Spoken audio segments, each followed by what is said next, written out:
भारतीय न्याय संहिता बीएनएस की धारा 157 लोक सेवक द्वारा लापरवाही से कैदी को भागने देना के बारे में है।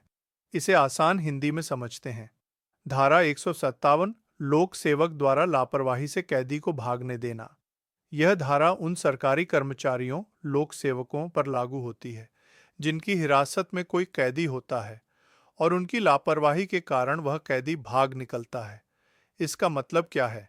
अगर कोई व्यक्ति जो सरकारी कर्मचारी जैसे जेल का वार्डन, पुलिस अधिकारी या कोई भी अन्य लोक सेवक है और उसके पास किसी राज्य कैदी, स्टेट प्रिजनर या युद्ध बंदी, प्रिजनर ऑफ वॉर की हिरासत है और वह अपनी लापरवाही के कारण उस कैदी को कैद की जगह से भागने देता है तो उसे सजा मिलेगी। उदाहरण के लिए, एक जेल वार्डन की ड्यूटी है कि वह जेल में बंद किसी कैदी की निगरानी करे। अगर वह अपनी ड्यूटी में लापरवाही करता है, जैसे ठीक से ताला नहीं लगाता या समय पर गश्त नहीं करता, और उस लापरवाही के कारण कोई महत्वपूर्ण कैदी, जैसे कोई बड़ा अपराधी या युद्धबंदी, जेल से भाग जाता है, तो उस वार्डन पर इस धारा के तहत कार्रवाई होगी। यह धारा जानबूझकर कैदी को भगाने में मदद करने के बारे में नहीं है, उसके लिए अलग धाराएं हैं। यह केवल लापरवाही के कारण कैदी के भागने पर लागू होती है। सजा। इस अपराध के लिए लोक सेवक को साधारण कारावास, सिंपल इम्प्रिजनमेंट की सजा हो सकती है, जो 3 साल तक बढ़ाई जा सकती है और उस पर जुर्माना भी लगाया जा सकता है। संक्षेप में, धारा 157 यह सुनिश्चित करती है कि जो सरकारी कर्मचारी किसी महत्वपूर्ण कैदी की हिरासत के लिए जिम्मेदार हैं, वे अपनी ड्यूटी ठीक से निभाएं। अगर उनकी लापरवाही से कोई कैदी भागता है, तो उन्हें दंडित किया जाएगा। भारतीय न्याय संहिता बीएनएस की धारा 128 मुख्य रूप से राज्य कैदियों या युद्धबंदियों के भागने में सहायता करने या उन्हें शरण देने से संबंधित है। इसे आसान हिंदी में समझते हैं। धारा 128 राज्य कैदी या युद्धबंदी को भागने में सहायता करना या छिपाना। यह धारा उन लोगों पर लागू होती है जो जानबूझकर किसी ऐसे व्यक्ति की मदद करते हैं जो एक राज्य कैदी, स्टेट प्रिजनर या युद्धबंदी, प्रिजनर ऑफ वॉर है और कानूनी हिरासत से भाग गया है या भागने की कोशिश कर रहा है। कौन होगा दोषी? कोई भी व्यक्ति जो 1. जानबूझकर किसी राज्य कैदी या युद्धबंदी को कानूनी हिरासत से भागने में मदद करता है या सहायता देता है। 2. ऐसे किसी कैदी को छुड़ाता है या छुड़ाने की कोशिश करता है। 3. किसी ऐसे कैदी को शरण देता है या छिपाता है जो कानूनी हिरासत से भाग गया है। 4. ऐसे कैदी को दोबारा पकड़े जाने में बाधा डालता है या डालने की कोशिश करता है। सजा क्या होगी? ऐसा करने वाले व्यक्ति को आजीवन कारावास, उम्र कैद या 10 साल तक की कैद, यह कठोर कारावास या साधारण कारावास हो सकता है, और जुर्माना भी लगाया जा सकता है।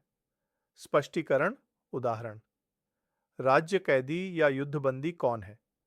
इसमें वो व्यक्ति भी शामिल है जिसे भारत में कुछ शर्तों के साथ पैरोल, छुटकारा पर रहने की इजाज़त मिली है, लेकिन अगर वह उन सीमाओं से बाहर चला जाता है जिसके भीतर उसे रहने की अनुमति थी, तो उसे भागा हुआ माना जाएगा।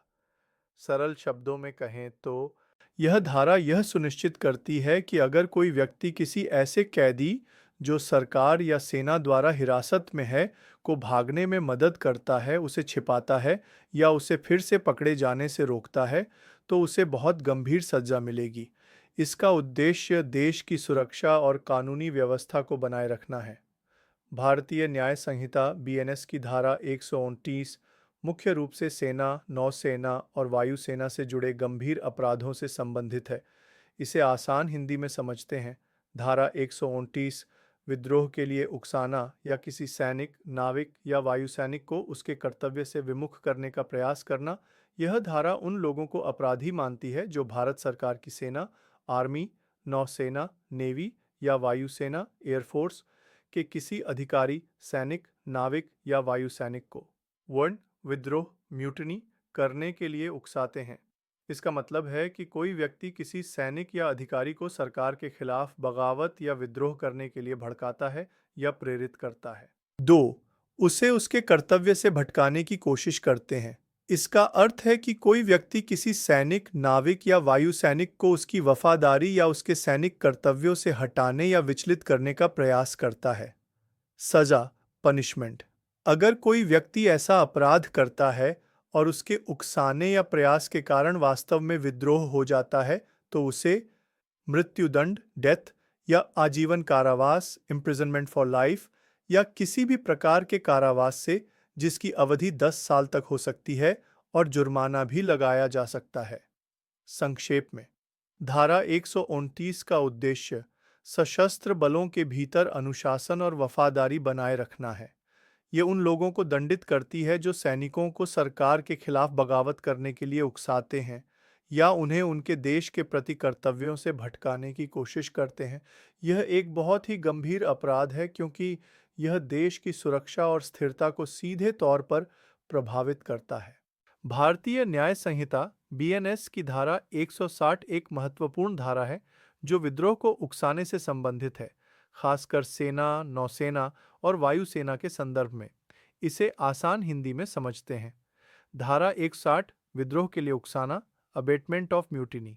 यह धारा कहती है कि अगर कोई व्यक्ति जानबूझकर किसी अधिकारी, सैनिक, नाविक या वायु सैनिक को, जो भारत सरकार की सेना, नौसेना या वायुसेना में से किसी का भी हिस्सा हो, विद्रोह करने के लिए उकसाता है और उस उकसावे के परिणाम स्वरूप वास्तव में विद्रोह हो जाता है, तो उस व्यक्ति को कड़ी सजा दी जाएगी। सजा, मृत्युदंड, डेथ पेनल्टी, या आजीवन कारावास, इम्प्रिजनमेंट फॉर लाइफ, या किसी भी प्रकार का कारावास जिसकी अवधि 10 वर्ष तक हो सकती है, और साथ ही जुर्माना, फाइन भी लगाया जा सकता है। उदाहरण से समझें। मान लीजिए कोई व्यक्ति किसी सैनिक को भड़काता है कि वह अपने वरिष्ठ अधिकारियों की बात न माने और सेना के खिलाफ विद्रोह कर दे। यदि उस व्यक्ति के उकसाने के बाद वह सैनिक या सैनिकों का समूह सचमुच विद्रोह कर देता है, यानी सरकार के खिलाफ हथियार उठा लेता है या आदेश मानने से इनकार कर देता है, तो उकसाने वाले व्यक्ति पर धारा 160 के तहत मुकदमा चलेगा और उसे ऊपर बताई गई कड़ी सजाओं में से कोई भी दी जा सकती है। संक्षेप में, धारा 160 यह स्पष्ट करती है कि भारत की सुरक्षा बलों, सेना, नौसेना, वायुसेना में विद्रोह भड़काने और उस विद्रोह के होने में मदद करने को एक बहुत गंभीर अपराध माना जाएगा, जिसके लिए मृत्युदंड या आजीवन कारावास जैसी कठोर सजा का प्रावधान है। इसका उद्देश्य देश की सुरक्षा और सैन्य अनुशासन को बनाए रखना है। धारा 161 अपने वरिष्ठ अधिकारी पर सैनिक, नौसैनिक या वायु सैनिक द्वारा हमले का दुष्प्रेरण, जब वह अपने पद का कार्य कर रहा हो। यह धारा उन मामलों से संबंधित है जहां कोई व्यक्ति, चाहे वह नागरिक हो या सेना, नौसेना या वायुसेना का सदस्य, भारत सरकार की सेना, नौसेना या वायुसेना के किसी अधिकारी, सैनिक, नौसैनिक या वायुसैनिक को उकसाता है या उसकी मदद करता है कि वह अपने से बड़े अधिकारी पर हमला करे जब वह बड़ा अधिकारी अपने सरकारी काम में लगा हुआ हो। सीधे शब्दों में कहें तो अगर कोई व्यक्ति, कोई भी, किसी सैनिक, नौसैनिक या वायुसैनिक को इस बात के लिए भड़काता है या उसकी सहायता करता है कि वह अपने वरिष्ठ, सुपीरियर अधिकारी पर हमला करे, जबकि वह वरिष्ठ अधिकारी अपनी ड्यूटी पर है, तो ऐसा करने वाला व्यक्ति अपराधी माना जाएगा। सजा, ऐसे अपराध के लिए दोषी पाए जाने पर उस व्यक्ति को 3 साल तक की कैद हो सकती है और जुर्माना भी लगाया जा सकता है। उदाहरण के लिए, मान लीजिए एक नागरिक, मोहन, एक सैनिक, रमेश का दोस्त है। रमेश अपने एक वरिष्ठ अधिकारी, कैप्टन से नाराज है।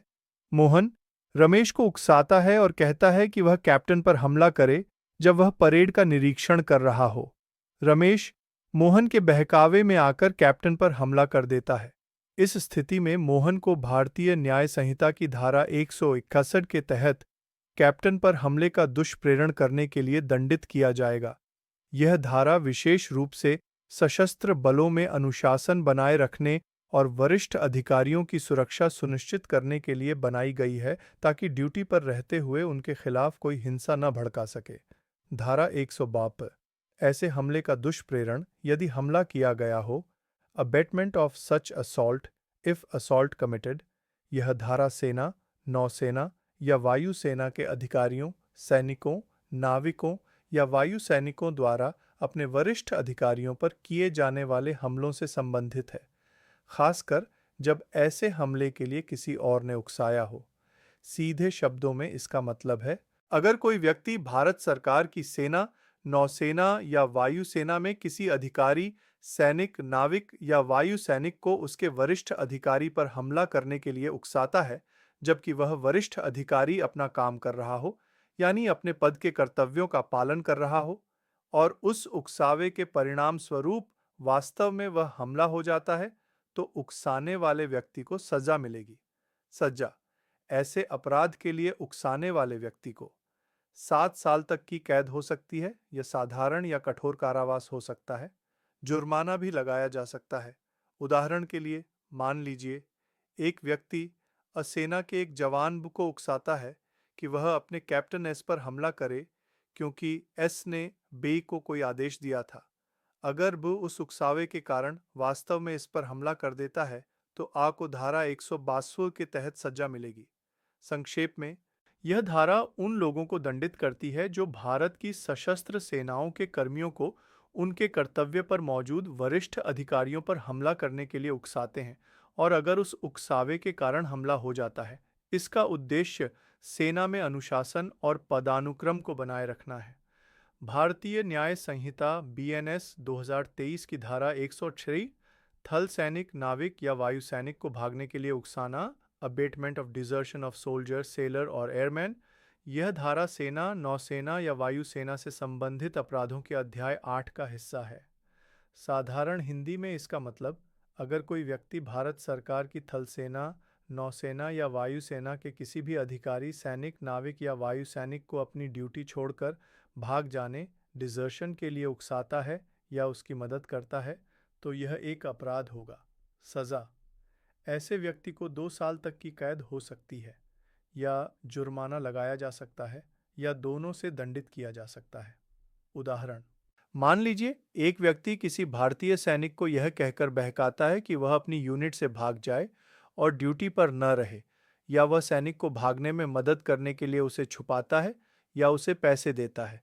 ऐसे मामलों में वह व्यक्ति भारतीय न्याय संहिता की धारा 143 के तहत दोषी होगा। संक्षेप में, यह धारा उन लोगों को दंडित करती है जो भारत की सशस्त्र सेनाओं के सदस्यों को उनकी सेवाओं से भागने के लिए प्रेरित करते हैं या सहायता करते हैं, क्योंकि यह देश की सुरक्षा के लिए एक गंभीर खतरा है।